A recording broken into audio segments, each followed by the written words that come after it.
নিঃস্ব অবস্থায় কি দোয়া করতে পারেন একজন মানুষ, এই দোয়াটা শিখে নেন, ইনশাআল্লাহ আপনার জীবনের সমস্ত সংকট কেটে যাবে ইনশাআল্লাহ। আমি নিজে ওই দোয়াটা বেশি বেশি করার চেষ্টা করি। দোয়াটা হচ্ছে, মুসা আলাইহিস সালাম একটা গাছের নিচে হেলান দিয়ে বসলেন, বসে দেখলেন দুইজন মেয়ে দাঁড়িয়ে আছে দূরে, পানি নিতে পারছে না, লোকজন পানি নিয়ে যাচ্ছে, ওরা দাঁড়িয়ে আছে বেচারি।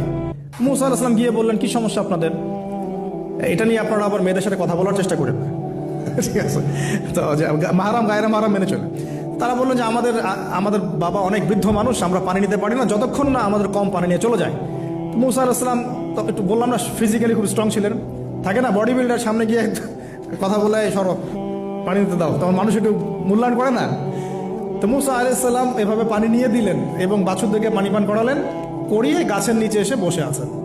বসে বসে তিনি দোয়া করছেন, এই যে দোয়াটা তিনি দোয়া করছেন, রব্বি, একটা নেক কাজ করলেন, নেক কাজ করলেন না, মানুষের উপকার করলেন, নেক কাজ করে এসে গাছের নিচে বসে দোয়া করছেন, আল্লাহ এখানে তো আমার খাবার পানি বাসস্থান কিছুই নাই, আমি কি করব? রব্বি ইন্নি লিমা আনজালতা ইলাইয়া মিন খায়রিন ফাকির, রব্বি ইন্নি লিমা আনজালতা ইলাইয়া মিন খায়রিন ফাকির। আবার বলেন, রব্বি ইন্নি লিমা আনজালতা ইলাইয়া মিন খায়রিন ফাকির। অর্থ হচ্ছে, হে আল্লাহ, তুমি তোমার পক্ষ থেকে আমার উপরে যে নেয়ামতগুলো দিবে, আমি এর জন্য ফকির হয়ে বসে আছি আল্লাহ। অর্থ বুঝে পড়বেন ভাই, নামাজ রোজা হজ জাকাত যাই করেন আল্লাহর ওয়াস্তে অর্থ বুঝে পড়বেন। অর্থ বুঝে পড়লে আপনার ইবাদতের স্বাদ পাবেন, তৃপ্তি পাবেন, আল্লাহর সাথে কানেকশন হবে, আল্লাহর নূর পাবেন, মাআরিফত পাবেন, সত্য স্বপ্নও দেখবেন তখন ইনশাআল্লাহ। তখন শুয়ে শুয়ে সত্য স্বপ্ন দেখবেন ইনশাআল্লাহ। আল্লাহ পাক তৌফিক দান করবেন। এবার আল্লাহ পাকের সাহায্য নেমে আসলো, ওই দুই মেয়ের মধ্যে একজন হেঁটে হেঁটে চলে আসে। এবার এই মেয়ের হাঁটা সম্পর্কেও কোরআন কথা বলেছে, সুবহানাল্লাহ। এই মেয়ে কিভাবে হেঁটে এসেছে এই হাঁটার বর্ণনাও কোরআন দিয়েছে। কোরআন বলেছে এই মেয়ে হেঁটে আসছে লাজুক পায়ে। কি পায়ে? এখন আপনি এই পুরো ওয়ার্ল্ডের মেয়েদের হাঁটা দেখেন, লজ্জা আছে? তাহলে মেয়েদের সাথে লজ্জা একটা গভীর সম্পর্ক আছে। এই মেয়ে প্রশংসা আল্লাহ পাক কোরআনে করলেন, লাজুক পায়ে লাজুক ভঙ্গিতে অবনত নয়নে সে হেঁটে আসলো। এখন আপনি কেলে যান, গো টু খেল, আপনাদের টুইন টাওয়ারে যান, দেখেন সবার হাঁটা চলা দেখেন। হায়া লজ্জার কোনো বালাই আছে এখানে? আমি গত লেকচারে বলেছিলাম যে আদম আলাইহিস সালাম এবং হাওয়া আলাইহিস সালাম, ইবলিস তাদের সাথে প্রথম যে আচরণ করেছে ওই ফল খাওয়ানোর পরে, সেটা কি? তাদের গা থেকে পোশাক খুলে পড়ে গেছে, মানে নগ্ন করে দিয়েছে আমাদের পিতামাতাকে। মহাবিশ্ব নগ্ন করে দিয়েছে কে? ইবলিস। তো এখন এই পৃথিবীতে আমরা যারা নগ্নতার চর্চা করছি, তার কার এজেন্ট আমরা বুঝতে বাকি আছে? আমার কথা কি বুঝতে পারছেন কিনা? এই কানেকশন মেলানোর চেষ্টা করেন, ডটসগুলো মেলানোর চেষ্টা করেন। সামনে যাই প্রিয় ভাই, এই মেয়ে এসে বলছে, আমার বাবা আপনাকে ডাকেন, আমার বাবা আপনাকে ডাকছেন। তিনি গেলেন, বাবা শুআয়ব আলাইহিস সালাম। তখন এক বোন ইনডাইরেক্টলি বাবাকে বোঝাচ্ছে যে বিয়ে শাদী দিলে ভালো হয়।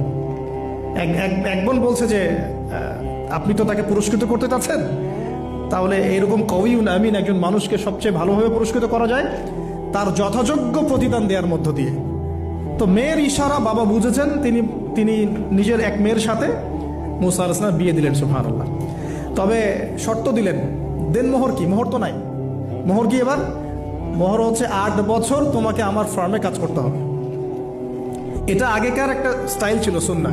এটা এখন নাই, যদিও আগে এরকম ছিল যে দেনমোহর দেওয়ার জন্য এই একটা পদ্ধতি ছিল। যেমন ইয়াকুব আলাইহিস সালামের ক্ষেত্রেও এরকম 7 বছরের কথা আসছে, তিনি 7 বছর তার শ্বশুরের ফার্মে কাজ করেছেন। এটা নতুন ছিল না ওই সময়, এটা কমন ছিল। এখন যেমন আমাদের দেশে কমন 10 লাখ টাকা মোহর হবে, 10,000 টাকা দিব, বাকিটা সব বাকি, তাই না? তো এরকম আর কি কমন কিছু বিষয় থাকে আর কি। আস্তাগফিরুল্লাহ, মাফ করুক। বলবে বাসরাতে, বলবে আমাকে মাফ করে দাও। শুরুতেই নিজের গায়রথহীনতার পরিচয় দিল। আবার এদিকে শ্বশুরের কাছে মাশাল্লাহ মোটা অঙ্কের ডোনেশন নিতে চাচ্ছে, যৌতুক। বিয়ে আমাদের ওখানে মাশাল্লাহ মানে কেনা বেচা, মেয়ে বিক্রি করতেছে আর ছেলে কিনতেছে। এবার 8 বছর পূর্ণ করা হলো, তিনি আরো 2 বছর 10 বছর পূর্ণ করলেন। এই 10 বছরে মুসা আলাইহিস সালাম নববী পরিবেশ পেলেন, অভিভাবক পেলেন, স্ত্রী পেলেন, প্রেমময়ী সন্তান ইত্যাদি সবকিছু। এবার আল্লাহ রাব্বুল আলামিন তাকে মিশরের দিকে যাওয়ার যে সময় তো এখন হয়ে গেছে, 10 বছর হয়ে গেছে, মিশরে যেতে হবে। যাওয়ার পথে স্ত্রীর প্রসব বেদনা উঠেছে। তখন মুসা আলাইহিস সালাম আগুন খুঁজছেন। আগুন কি খুঁজছেন ভাই? আগুন খুঁজতে তুর পাহাড়ের ওখানে গিয়ে দেখছেন যে আগুন গাছে জ্বলছে। সবুজ পাতার উপরে আগুন, তিনি অবাক। এই সময় আওয়াজ আসলো, বিসমিল্লাহির রহমানির রহিম, ইন্নী আনা রব্বুক ফাখলা'না আলাইক ইন্নাকা বিল ওয়াদিল মুকদ্দাস তুয়া।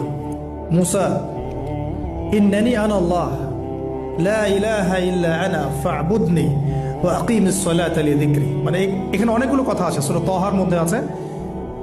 আওয়াজ চতুর্দিক থেকে ভেসে আসলো, মহান আল্লাহ রব্বুল আলামিন তার শান অনুযায়ী, তার ইজ্জত অনুযায়ী তিনি যেভাবে কথা বলেন সেভাবে মুসা আলাইহিস সালামের সাথে কথা বললেন। আল্লাহু আকবার।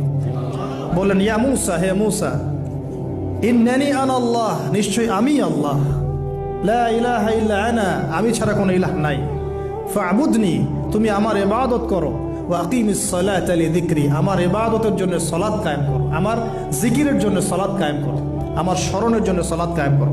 ফাখলা'না আলাইক, তোমার জুতা খুলে ফেলো, ইন্নাকা বিল ওয়াদিল মুকদ্দাস তুয়া, তুমি তুয়া উপত্যকায় আছো, পবিত্র তুয়া উপত্যকায় আছো। আদব শেখানো হলো, এভাবে অনেক কথোপকথন হলো। নবী মুসা আলাইহিস সালাম ভয় পেয়ে গেলেন।